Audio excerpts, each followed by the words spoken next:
আমার আজকের রেসিপি আলু ও বেগুন দিয়ে রুই মাছ রান্না। খুব সহজ রেসিপি, তাও আপনাদের সাথে শেয়ার করছি। আশা করছি ভিডিওটি ভালো লাগবে। এর জন্য প্রথমে রুই মাছগুলোকে আমি ভেজে নিব। একটা ফ্রাইং প্যানে গরম করে নিচ্ছি প্রায় 1/4 কাপের মতো তেল। তেলটা গরম হতে হতে নিয়ে নিচ্ছি রুই মাছ। রুই মাছ এখানে 6 টুকরো নিয়েছি। এগুলোকে খুব ভালোভাবে ধুয়ে পরিষ্কার করে নেওয়া হয়েছে।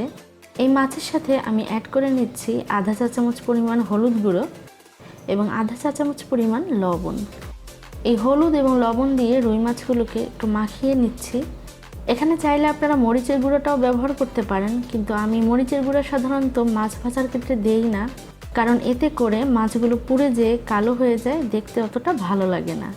মাছগুলো হলুদ লবণে মাখানো হলে গরম তেলে একে একে দিয়ে দিচ্ছি। প্রায় 4 থেকে 5 মিনিট ধরে মিডিয়াম ফ্লেমে মাছগুলোকে ভেজে নেওয়ার পরে এগুলোকে উল্টিয়ে দিচ্ছি। মাছগুলো উল্টিয়ে উভয় পাশই মোটামুটি সোনালি বাদামি করে ভেজে নিচ্ছি। মাছগুলো আরও একবার উল্টিয়ে পাল্টিয়ে মোটামুটি খুব ভালোভাবেই আমি ভেজে নিচ্ছি। তবে মাছ যদি আপনার ফ্রিজে বেশি দিন না থাকে, খুব তাজা যদি থাকে, তাহলে এত বেশি না ভাজলেও চলবে। মাছের উভয় পিঠ ভাজা হয়ে গেলে এগুলোকে আমি উঠিয়ে নিচ্ছি।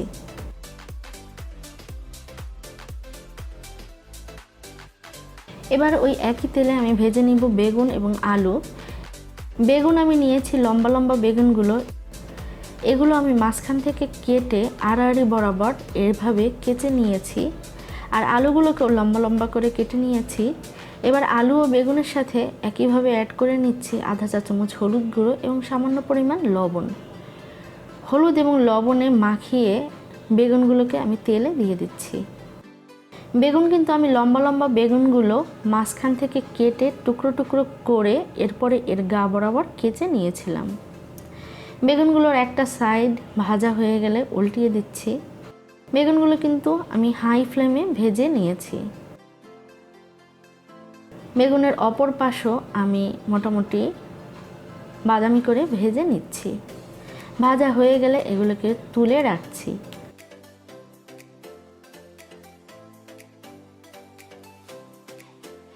ফ্রাই প্যানে আরও সামান্য পরিমাণ তেল দিয়ে গরম করে নিচ্ছি।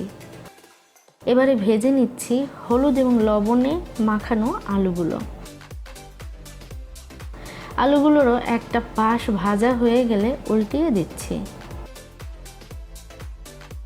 এভাবে একটু সময় নিয়ে ভেজে আপনি যদি মাছ দিয়ে রান্না করেন, মাছের পাশের তরকারিগুলো অনেক টেস্টি হয়। আলুগুলোও সামান্য সোনালি বাদামি হয়ে আসলে এগুলোকে উঠিয়ে নিচ্ছি। এবারে চলে যাচ্ছি মাছ দিয়ে তরকারি রান্না করে নিতে। রান্নার কড়াইতে দিয়ে দিচ্ছি প্রায় 3 টেবিল চামচ পরিমাণ তেল। দিয়ে দিলাম আধা কাপ পরিমাণ পেঁয়াজ কুচি। পেঁয়াজ কুচির পরিবর্তে আপনারা কিন্তু এখানে পেঁয়াজ বাটাও ব্যবহার করতে পারেন। পেঁয়াজগুলোকে নেড়ে চেড়ে ভেজে নিচ্ছি। আর এই পেঁয়াজটাকে ভেজে নেব কিন্তু হালকা সোনালি রং করে। পেঁয়াজটা ভাজা হয়ে গেলে অন্যান্য মশলা অ্যাড করার জন্য দিয়ে দিচ্ছি সামান্য পরিমাণ পানি। দিয়ে দিচ্ছি 2 চা চামচ পরিমাণ রসুন বাটা, আধা চা চামচ পরিমাণ হলুদের গুঁড়ো, 1 চা চামচ পরিমাণ লাল মরিচের গুঁড়ো, সেই সাথে সামান্য পরিমাণ লবণ। মশলাগুলোকে পেঁয়াজ এবং তেলের সাথে নেড়েচেড়ে মিশিয়ে নিচ্ছি। সামান্য একটু পানি দিয়ে মশলাগুলোকে কষিয়ে নেব, যাতে করে মশলার কাঁচা গন্ধটা দূর হয়ে যায়। মশলার কাঁচা গন্ধ দূর হলে এবং তেল আলাদা হয়ে আসলে এখানে দিয়ে দিচ্ছি প্রায় 1.5 কাপ পরিমাণ পানি। পানিটাকে এবার নেড়েচেড়ে মিশিয়ে নিচ্ছি মশলার সাথে, সেই সাথে এটাকে খুব ভালোভাবে ফুটিয়েও নিচ্ছি। পানিটা ফুটে আসলে দিয়ে দিচ্ছি প্রথমে ভেজে রাখা রুই মাছগুলো।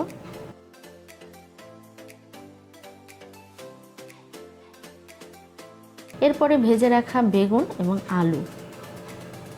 যেহেতু সব কিছুই আমি আগে খুব ভালোভাবে ভেজে নিয়েছি, তাই রান্না করতে কিন্তু খুব বেশি সময় লাগবে না। সব কিছু দিয়ে এটাকে ঢেকে দিচ্ছি জাস্ট 5 থেকে 7 মিনিটের জন্য।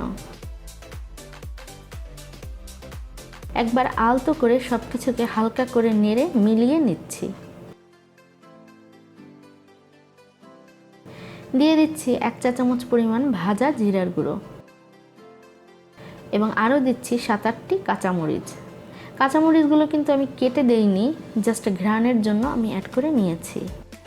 আপনারা যদি ঝাল বেশি পছন্দ করেন তাহলে এগুলো কেটেও অ্যাড করে নিতে পারেন। ঢাকনা দিয়ে ঢেকে দিচ্ছি জাস্ট 2 মিনিটের জন্য, যাতে কাঁচামরিচ এবং জিরার ফ্লেভারটা সব কিছুর মধ্যে ছড়িয়ে পড়ে। ঢাকনা উঠিয়ে দিলাম 2 মিনিট পরে। আলু বেগুন দিয়ে রুই মাছের এই মজাদার তরকারিটা কিন্তু আমার রান্না করা হয়ে গিয়েছে এবং আমি এখানে হালকা ঝোল করেই রেখেছি। চুলার আঁচটা বন্ধ করে নিয়ে পরিবেশন করে নিচ্ছি মজার এই রেসিপিটা। আশা করছি আলু বেগুন দিয়ে রুই মাছের এই রেসিপি আপনাদের কাছেও ভালো লেগেছে। যদি ভালো লেগে থাকে তাহলে সাবস্ক্রাইব করুন নিয়ান্স কুকিং ডায়েরি চ্যানেলটিকে, এবং নিয়ান্স কুকিং ডায়েরি চ্যানেলটি সাবস্ক্রাইব করে এর পাশের বেল বাটনটি ক্লিক করতে ভুলবেন না। এতে করে আমি যখনই কোনো ভিডিও পোস্ট করব আপনি সাথে সাথেই এর নোটিফিকেশান পেয়ে যাবেন। আমাদের দেশীয় অনেক মাছের রেসিপি, দেশীয় সবজি দিয়ে রান্না করা আছে আমার চ্যানেলে, যেগুলোর লিঙ্ক কিছু এন্ড স্ক্রিন এবং ডেসক্রিপশন বক্সে দেওয়া থাকবে। চলে আসবে আবারও কোনো নতুন রেসিপি নিয়ে। ভালো থাকুন, সুস্থ থাকুন।